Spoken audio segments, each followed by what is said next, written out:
Assalamualaikum warahmatullahi ta'ala wabarakatuh. Marhaban ya Ramadan. Umat muslim yang dirahmati Allah Subhanahu wa taala, bulan Ramadan adalah bulan tarbiyah yang mendidik dan mempersatukan kita dalam doa, amal dan ibadah. Semoga kita semua lebih produktif dan bermanfaat dalam kemajuan dan kemuliaan di kehidupan ini. Saya Dr. Haji Sulaiman MM, Sekretaris Daerah Kabupaten Kutai Kartanegara mengucapkan selamat berbuka puasa. Semoga nikmat kebersamaan di bulan Ramadan ini menjadi keberkahan dan selalu kita dapatkan bersama keluarga dan orang-orang yang kita cintai. Assalamualaikum warahmatullahi wabarakatuh. Kopi luwak, pelopor kopi nikmat, nyaman diminum.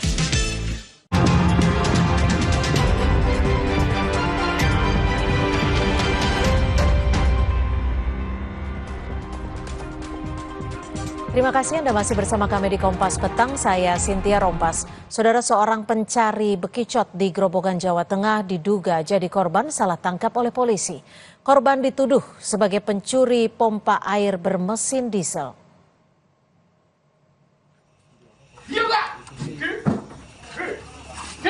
Saudara, ini adalah video amatir saat warga desa Dimoro, Kecamatan Torok, Grobogan, yang bekerja sebagai pencari bekicot diduga mendapat kekerasan dari polisi saat diinterogasi. Video tidak kami tayangkan secara utuh karena mengandung unsur kengerian. Dalam video tersebut tampak seorang polisi diduga melakukan kekerasan kepada korban Kusyanto yang dituduh sebagai pencuri pompa air bermesin diesel. Meski tidak merasa bersalah, kondisi yang membuatnya ketakutan hingga tidak bisa membela diri. Belakangan diketahui polisi tersebut adalah Aibda IR, anggota Polsek Geyer, Grobogan.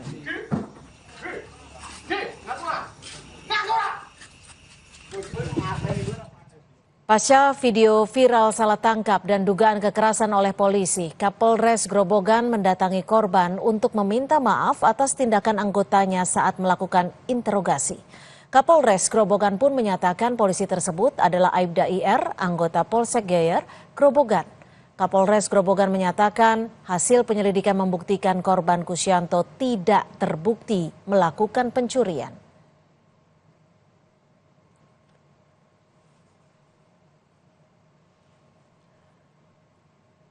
Dari rilis tertulis yang diterima tim Kompas TV, Kapolres Grobogan AKBP Ike Yulianto menyatakan Aibda IR, polisi yang diduga melakukan tindak kekerasan dan salah tangkap sudah ditangani Propam Polres Grobogan dan dilakukan di penempatan khusus.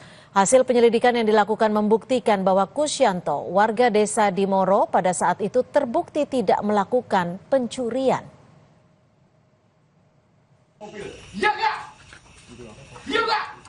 Polri angkat bicara soal kasus penganiayaan dan salah tangkap yang terjadi kepada Kusyanto, seorang pencari bekicot di Grobogan. Kadif Humas Polri Irjen Sandi Nugroho menjelaskan bahwa Polri akan menindak tegas segala pelanggaran yang dilakukan anggotanya. Sebelumnya diketahui pria pencari bekicot itu tengah diinterogasi karena diduga mencuri pompa air.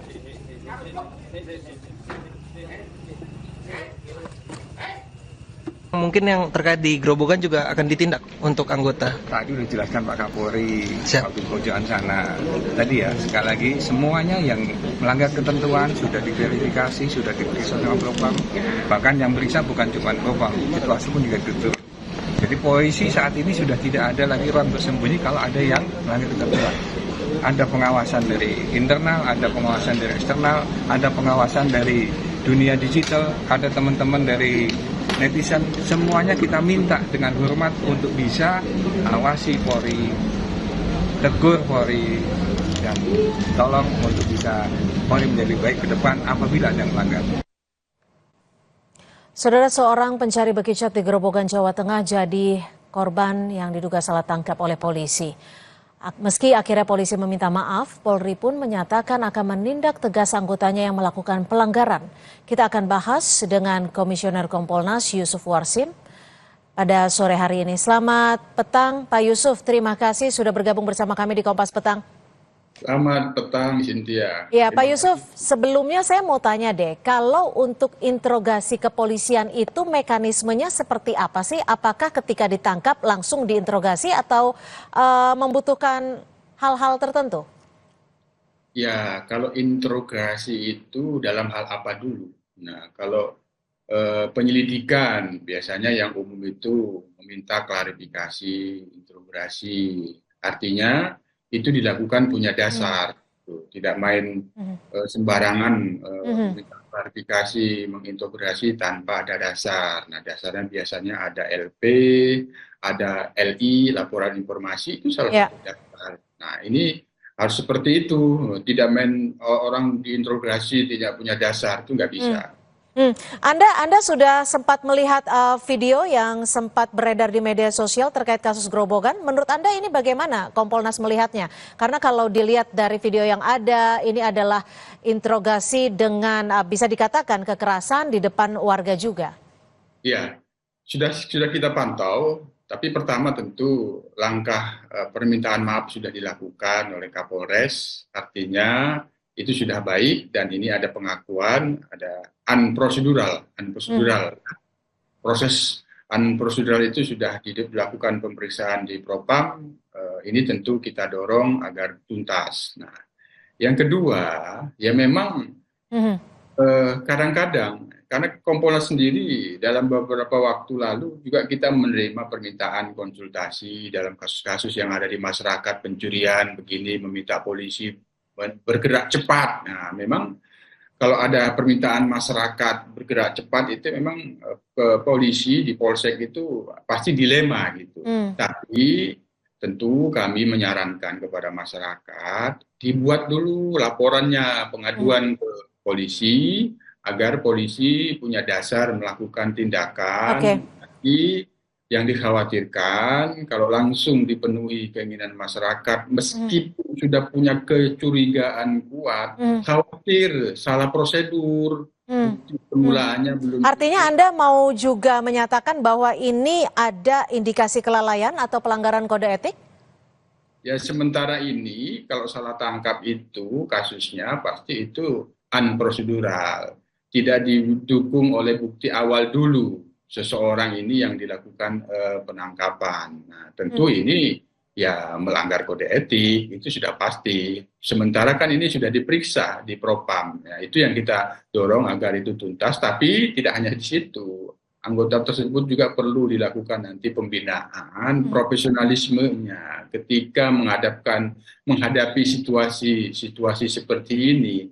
Ada desakan masyarakat mencurigai seseorang bahwa diduga mencuri, tapi tetap harus mengedepankan profesionalisme. SOP-nya tetap harus dijunjung tinggi. Kalau dari Kompolnas sendiri sudah menerima informasi seperti apa terkait dengan peristiwa yang terjadi di Grobogan ini, Pak Yusuf? Kalau informasi awalnya seperti yang sudah disampaikan di media, memang ada salah tangkap, yang kemudian ada permintaan maaf dari Kapolres dan juga sudah ada penjelasan bahwa oknum Aibda tersebut dilakukan proses di Propam. Saya kira ini sudah bagus, tapi sekali lagi ke depan kepada anggota yang bertugas itu terus dilakukan pembinaan profesionalismenya ketika menghadapkan situasi-situasi seperti ini, jangan sampai terulang lagi. Ya. Pak Yusuf, Anda tadi sempat menyebutkan bahwa anggota Polri diminta untuk bergerak cepat dalam kasus-kasus tertentu. Tapi kalau dilihat dari kasus yang terjadi di Grobogan, gerak cepatnya ini gegabah sehingga menimbulkan ketakutan bagi warga khususnya. Ya, makanya agar tidak menimbulkan ketakutan, bergerak cepatnya itu tetap humanis, makanya dia harus profesional, proporsional dan prosedur. Nah, mau melakukan penangkapan kan tentu harus punya bukti awal dulu. Nah, kalau tidak punya bukti awal akan terjebak salah tangkap karena yang ditangkap belum memiliki bukti awal bahwa yang bersangkutan patut diduga. Nah itu. Jadi bergerak cepat, responsif itu yes, tapi tetap menjunjung tinggi profesionalisme, prosedur dan Ya. dilakukan secara proporsional. Pak Yusuf, ada tidak sih aturan ataupun prosedur yang diberikan oleh Polri terhadap korban-korban salah tangkap ini? Karena pastinya akan ada permasalahan secara psikologis. Ya tentu Polres ya sebagaimana biasa seperti yang sekarang dilakukan ini kan bagian dari cara merehabilitasi permintaannya dulu. Itu sudah bagus. Terus selanjutnya ya SOP-nya kan biasanya ada rehabilitasi atas kesalahan tindakan yang dilakukan oleh kepolisian. Dua hal itu sangat bagus itu, Mbak Cynthia. Pak Yusuf, rehabilitasi ya sudah pasti karena ada ada secara psikologis pasti terganggu. Lalu bagaimana? Apakah ada kemungkinan untuk digantikan kompensasi? Ya itu bisa saja, bisa dimungkinkan itu.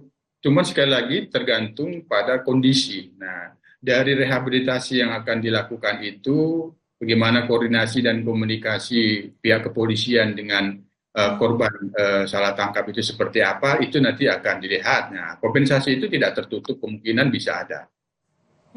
Lalu apa yang bisa dilakukan oleh Kompolnas sendiri? Karena bisa dikatakan salah tangkap ini bukan pertama kalinya terjadi. Bahkan ada bentuk intimidasi juga kalau dilihat dari kasus Grobogan. Tindakan preventif apa yang bisa dilakukan Kompolnas agar tidak akan terjadi lagi hal-hal seperti ini?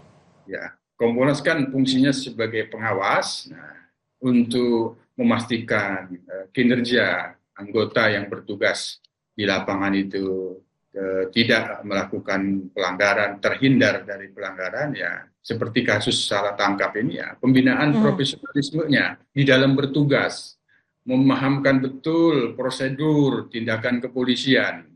Memang ya perkapnya itu sudah ada kan, mengambil tindakan kepolisian. Nah itu terus diulang pembinaan itu. Memang ya banyak-banyak perkap ini memang ya sulit menghafalnya, tapi tentu ini menjadi tugas atasan, tugas pengawasan melekat untuk melakukan pembinaan. Setidaknya kan mestinya yang bertugas itu menyampaikan dulu kepada atasannya. Ini ada laporan dari masyarakat untuk segera mengambil tindakan kepolisian. Artinya atasannya juga harus diperiksa gitu Pak Yusuf? Ya setidaknya dimintakan klarifikasi. Apakah mengetahui atas tindakan oknum Aibda ini? Nah, itu perlu agar itu menjadi informasi penting untuk melakukan pembenahan di dalam pembinaan ke depan kaitannya dengan profesionalisme di dalam mengambil tindakan kepolisian seperti itu. Berarti apakah ini bisa dikatakan bahwa ada kelemahan yang dilakukan oleh anggota-anggota Polri yang memang untuk menangani kasus-kasus di lapangan yang berkaitan ataupun berkikisan langsung dengan warga seperti hal di Grobogan ini Pak Yusuf? Kelemahan bisa iya satu sisi, tapi pada sisi lain bisa saja sifatnya kondisional gitu. Karena sudah dihadapkan dilema, masyarakat sudah meyakini betul mencurigai seseorang yang selama ini menyebabkan banyaknya kecurian hilang. Jadi situasi itu, oleh karena itu dalam situasi seperti itu ya itulah pembinaan kepada profesionalisme itu sangat penting. Disampaikan kepada masyarakat bahwa ini kami harus bekerja secara prosedural. Nah, itu kira-kira. Ya. Selain prosedur tentunya ada undang-undang yang perlu ditaati dan juga ada SOP yang seharusnya sejatinya sudah dimaknai dengan lengkap oleh para anggota Polri yang berhubungan langsung dengan masyarakat. Terima kasih Pak Yusuf Warsim, Komisioner Kompolnas sudah memberikan perspektif di Kompas Petang sore hari ini. Terima kasih. Terima kasih. Saudara, informasi lainnya di Kompas Petang akan kami hadirkan selepas jeda. Di antaranya salah satu pemain yang dipanggil masuk timnas adalah Kapten Persib